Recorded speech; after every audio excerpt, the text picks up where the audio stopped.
have worn hearing aids since I was 3 years old. For me, I haven't known anything but deafness.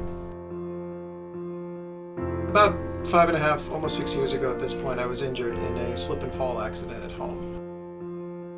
I slipped and went backwards and my neck landed on the edge of a very thick, hard glass coffee table. And it popped one of the vertebrae in my neck clean out of my spine. At age 8, I went on a trip to Texas and Mexico with my father. The first evening that we were there, when we came back to the home of the people with whom we were staying, I couldn't find the door. So I spent a lot of time not knowing I was legally blind. I think the more people see someone in my role, the more comfortable they'll be with it and understand, like, oh yeah, I guess that is possible after all. My parents were both in the medical field, but they could not imagine that with this condition where I would likely become blind later in life, that I would be a physician, and frankly, neither could I. I talked to the doctors who were in my rehab, and he told me, absolutely you still can, you can still be a doctor. And I thought, okay, well, I can be a doctor, I can't be a surgeon. That's what I always wanted to do. Until I talked to a friend's wife who was a surgery resident who said, yeah, you can still, why not? You'll find a way to make it happen. And that's really the first question someone should be asked, is not just what can't you do, but what do you do? I love being in this kind of position because there are not enough deaf doctors or doctors with disabilities out there.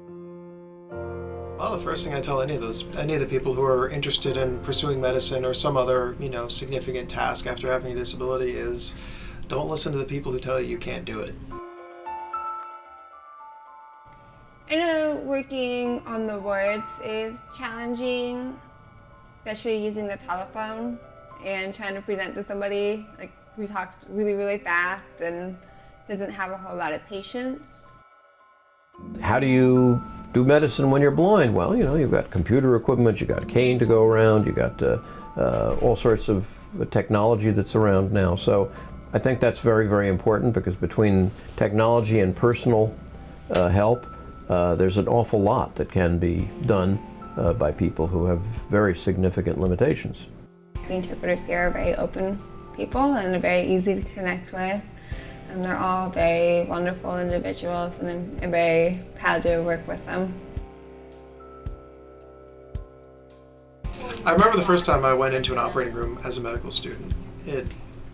I was very, I don't want to say apprehensive, but it was a nervous time, because it was the first moment I'd be standing at the operating room table using the adaptive wheelchair, and it was just unbelievable. The first case I didn't really do a whole lot, but I remember just the excitement at standing at the table with everybody else, doing what I'd wanted to do ever since I was a kid. Patients didn't, and still haven't, made a big deal about it at all. It's perfectly possible for a patient to have absolutely no idea that they can't see anything. I think the big advantage to being, having a disability, that's especially one that's visible, is that I can use it to connect with patients.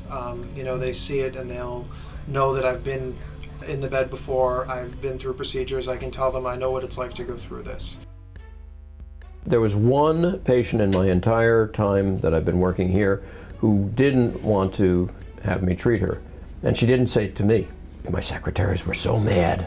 They said, oh, we're going to give her the meanest doctor in the place so that she should feel sorry.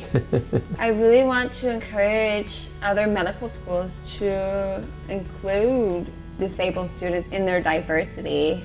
There really isn't any reason why disabled students should not be allowed into medical school. One of the things that's important to me is that other people have the same experience I did. If they've been through some traumatic injury like this, if I can show them, hey, I'm doing it too, then so can you.